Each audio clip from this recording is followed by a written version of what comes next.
This is Dr. David Pomeroy, your host on ADHD Focus. I wanted to remind you that the show is not intended to be a recommendation for diagnosis or treatment of any condition for any specific person.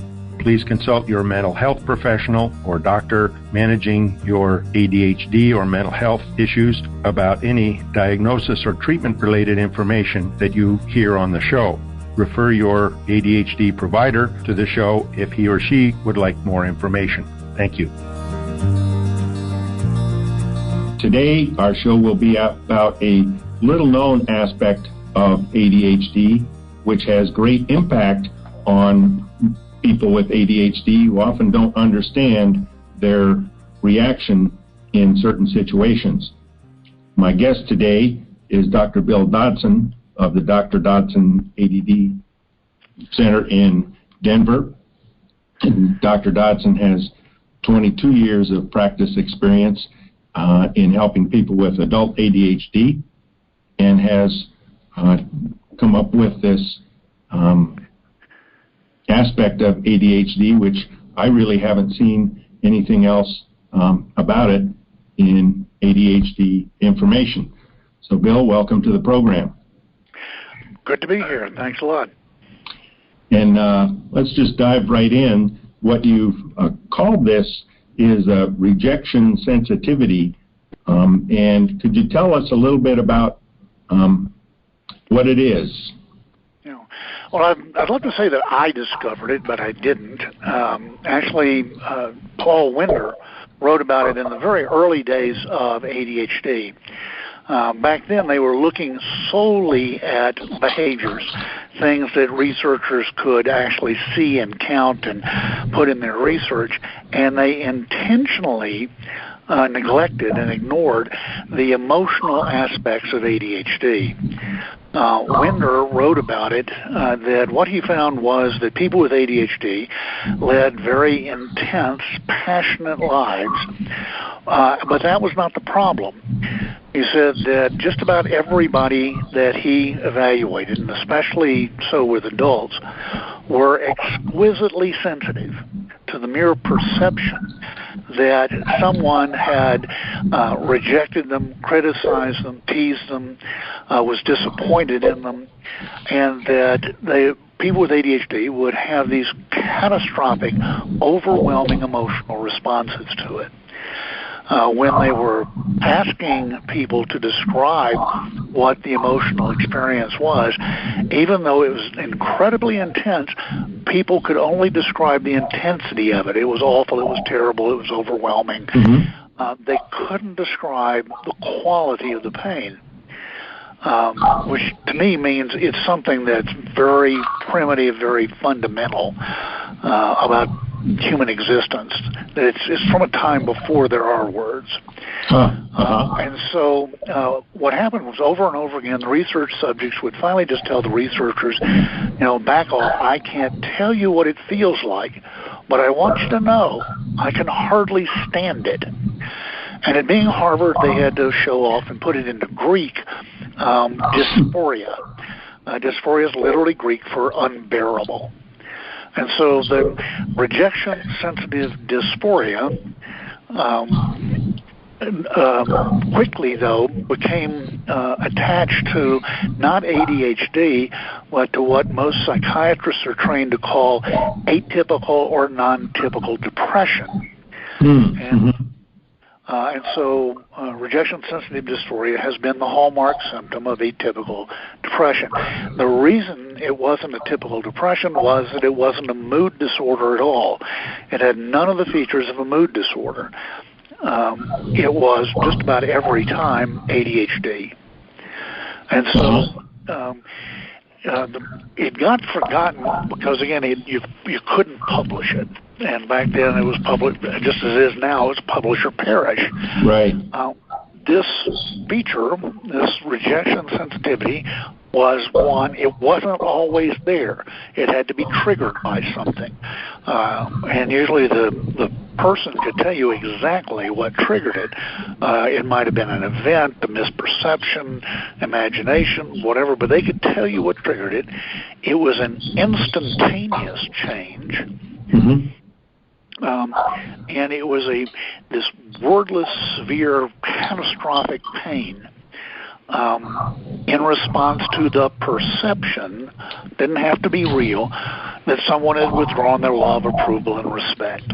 Right, and because this made them so vulnerable, and because most people were very ashamed of it, the other sort of kiss of death that made it unresearchable is that people hid it. They didn't want anybody to know, as they say, that they were head cases. And finally, it couldn't be measured. It couldn't be described. There was no scale for how bad this awful emotional experience was. And so rejection-sensitive dysphoria got ignored and then finally forgotten until very recently, when for a number of reasons people have come back and started reading some of Paul Winder's original work. And when they saw it, said, wow, this is important. I imagine people with ADHD may not even realize that it's happening. I mean, they may have sudden anger flares, but not be sure why, and all kinds of other reasons attributed. So does this show up differently in different people? Yes, and we'll sort of hit it in sort of large categories. If somebody internalizes this emotional reaction, it looks like they are instantaneously, fully in a major depression with suicidal ideation. Wow. And indeed, for all the world, it looks like borderline personality disorder because it has that interpersonal trigger. The person felt rejected by someone else, and just all of a sudden they're suicidally depressed. If it's externalized, it comes as a rage at the person or situation that wounded them so severely. There was a study, unfortunately, that never got published, but from Oklahoma, where they looked at people who were court-mandated for anger management therapy, either because of a domestic violence conviction or a road rage conviction. And what they found was that half of those people had previously undiagnosed ADHD. Wow. And that this was that something would trigger this rage reaction, and they would just be completely out of control and do things that would get them in jail. So it's there all the time, but it's hidden, and so people tend to see what they're trained to see. Cops are trained to see, illegal behavior. Most psychiatrists are trained to see mood disorders. But they aren't trained to see ADHD, even when it's there. Right. So do most people or all people with ADHD, first of all, have the potential for this, and second of all, do all of them show it at some point?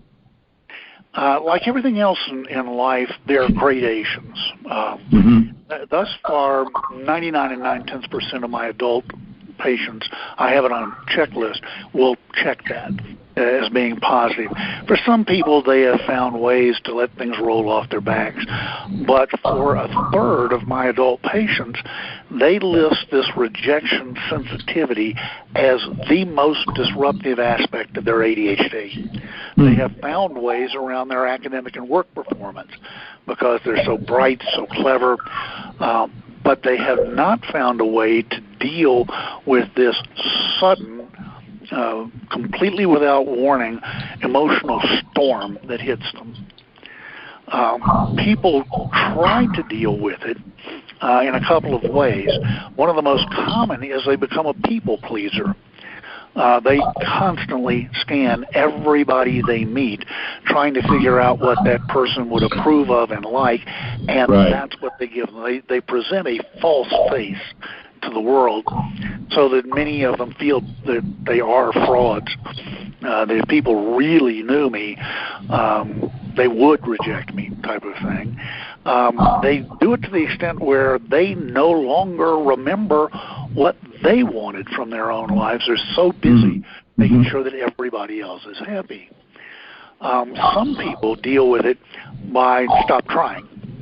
If they're presented with some new task, if there's the chance in the world that they might fail in front of everybody, they don't even start. It's entirely too risky. They won't even start. So this is your average slacker with ADHD who basically just sort of whiles away life and kind of unmotivated. And I certainly see a lot of teenagers in that situation. Yeah, and it's not so much that they're unmotivated, it's that trying something is so very risky.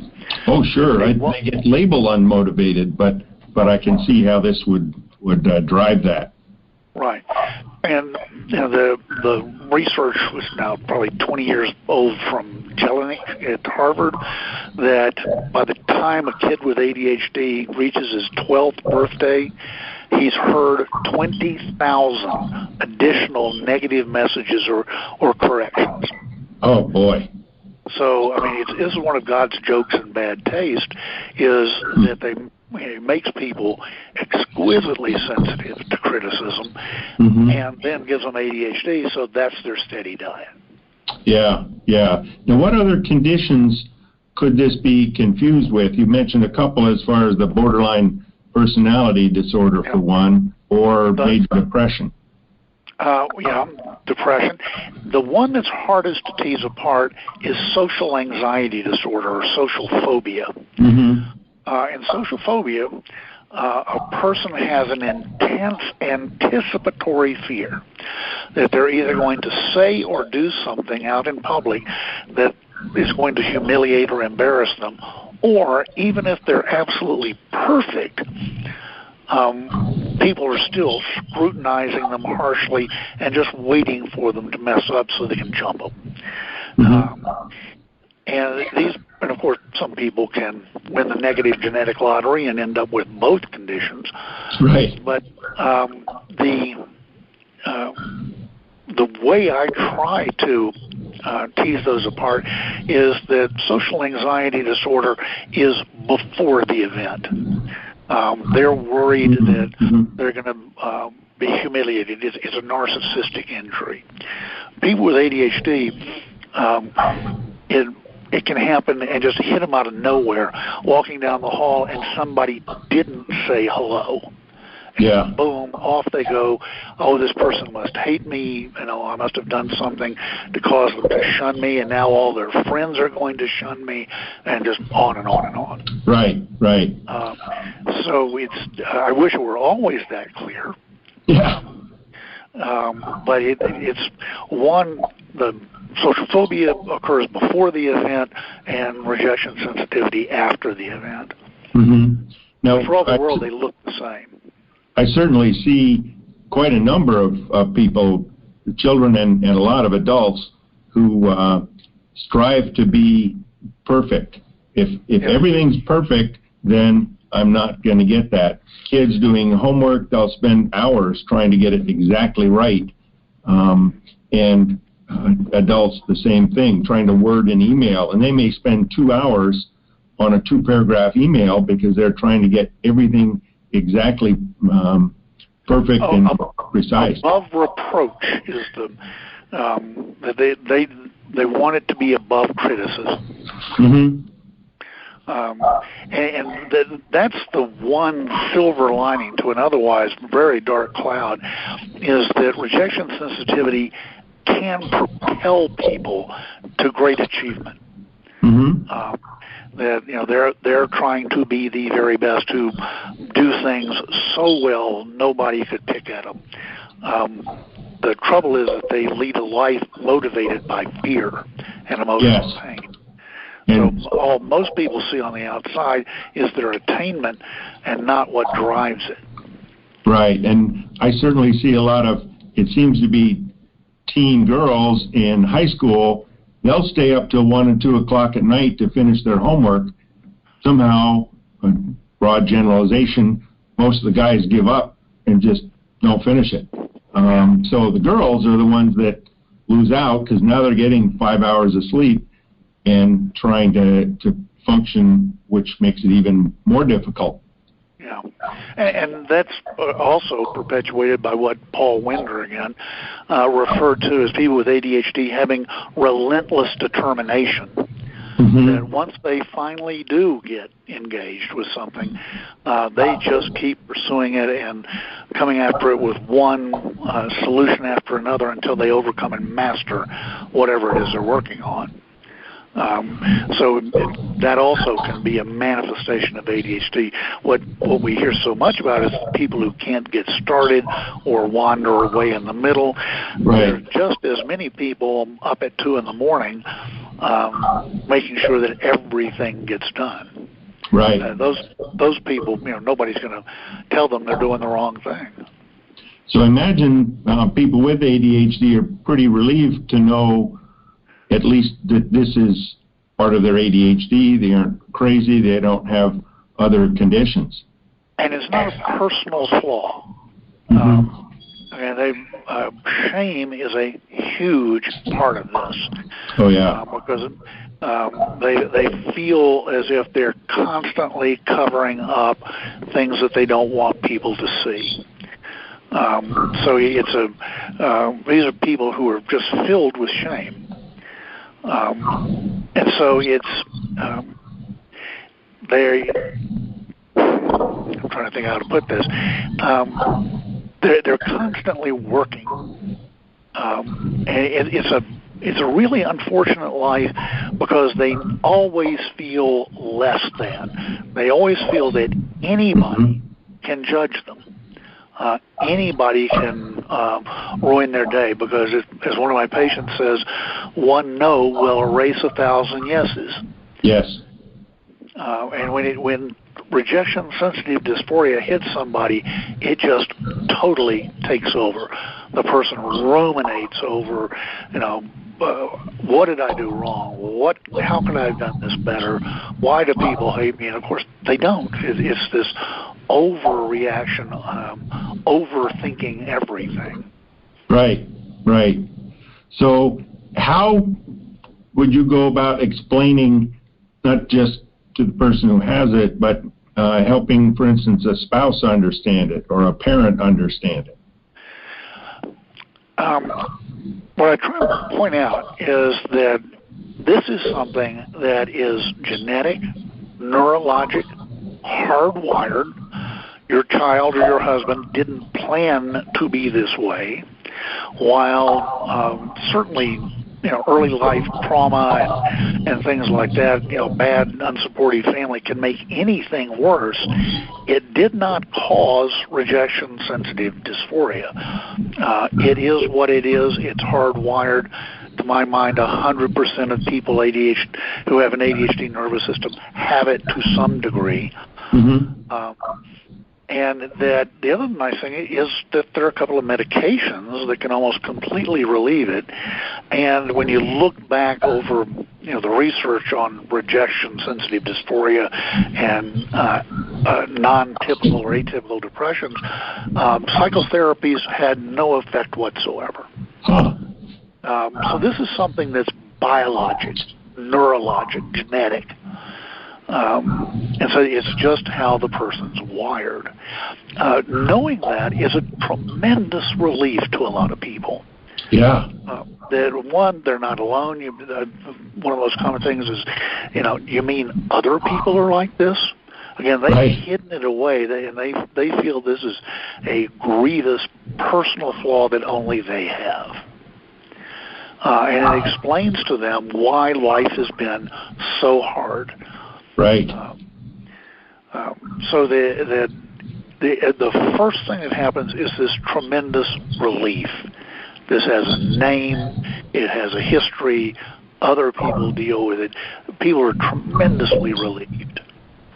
So does that relief and explanation of their behaviors, is that often enough for people to figure out how to deal with it, or do they need something else to help with it? Well, when they're able to say, okay, I can recognize what this is, that shortens these periods of obsessive rumination. Mm-hmm. They're able to pull themselves out after 15 minutes rather than 2 or 3 days. But it still happens. It still can just ruin somebody's day. If somebody scowls at them, they can launch off into these obsessive worries. What really helps are medications. Mm-hmm. The easiest ones to use are guanfacine or clonidine, which are FDA approved for the hyperactive component of ADHD. So they're FDA approved for ADHD.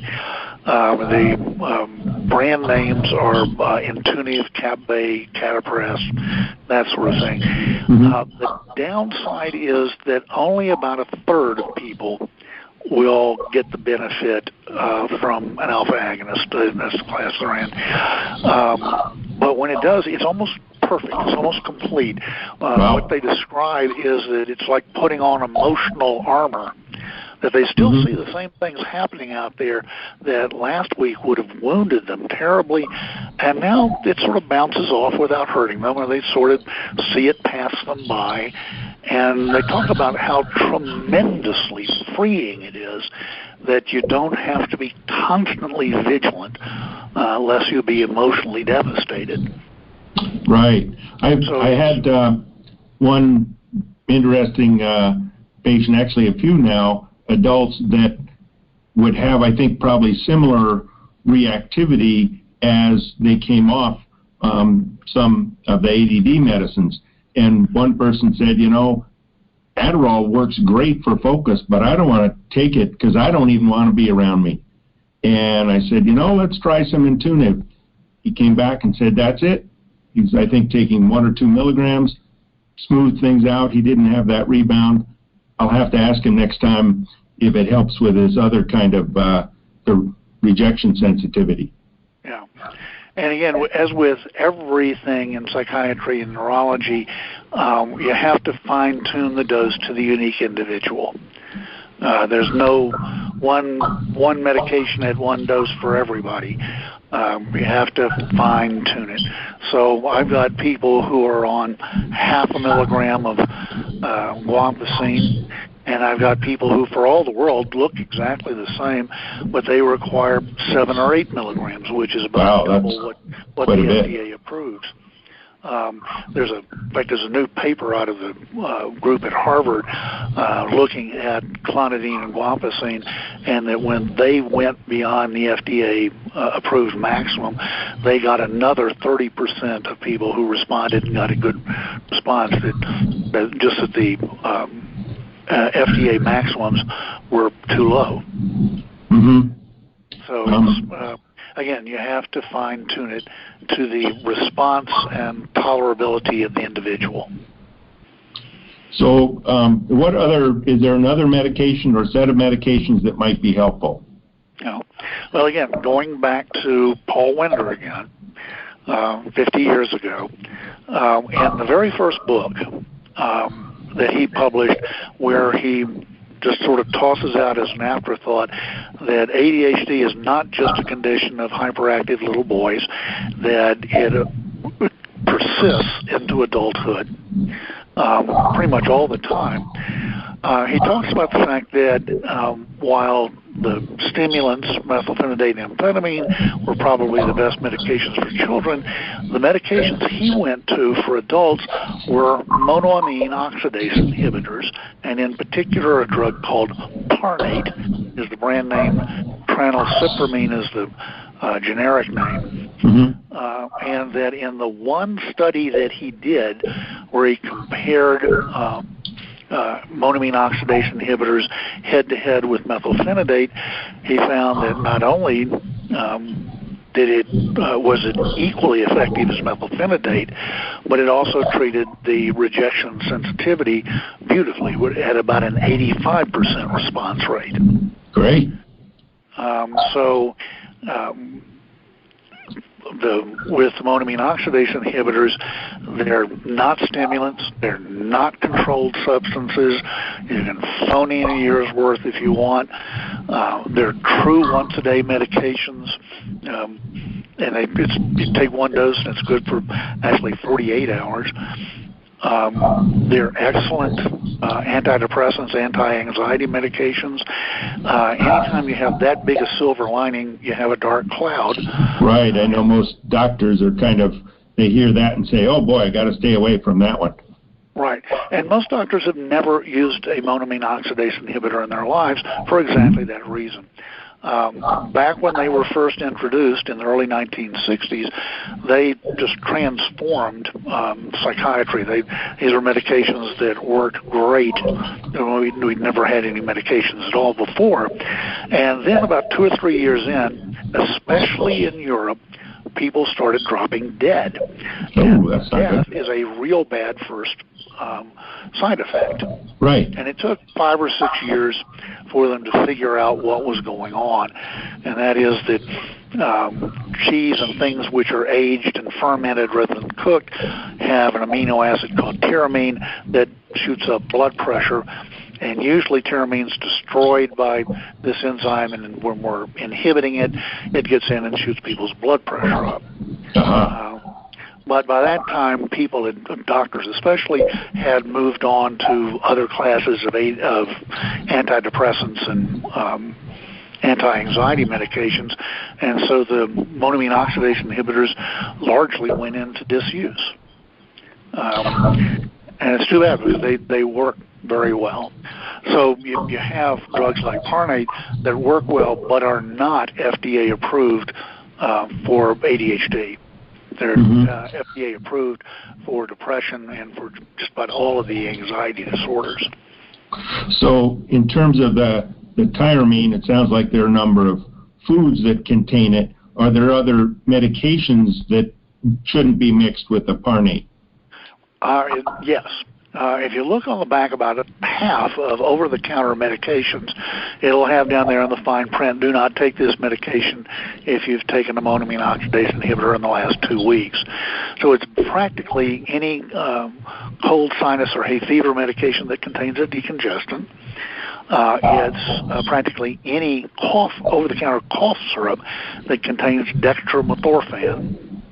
It's all of the antidepressants, all of the ADHD stimulants, a couple of things used for anesthesia. So there's a list. It's fairly short, but and it's not things that you would ordinarily come in contact with, but you still need to know what they are and have a list with you about, don't give this medication if type of thing. And the reaction with the medications is called a serotonin syndrome, where the body just gets flooded with serotonin, and people get stiff as a board, their body temperature jumps up, and they can't have seizures in worst of all possible cases. Is there a kind of a warning level or mild sign of this that would warn someone, boy, I shouldn't take any more of this? Or is it all or nothing? Usually it's with the aged foods and with the stimulants and decongestants and stuff like that. It's the blood pressure going up, and it's basically a person says, I've got the worst headache I've ever had. If that happens, and it's very, very rare, but if it happens, that's a reason to go to an emergency room. Sure. If you look on the internet and you bring up some of the old diets and medication exclusion lists and stuff like that, they would scare anybody to death. Sure. Because it's they imply that if you even so much as sniff a piece of cheese, you're going to keel over dead. In point of fact, most people can have 50 milligrams of tyramine at one meal and still be quite safe. That's like 6 ounces of cheddar cheese. So it's actually a very easy, forgiving diet. It's just all things in moderation.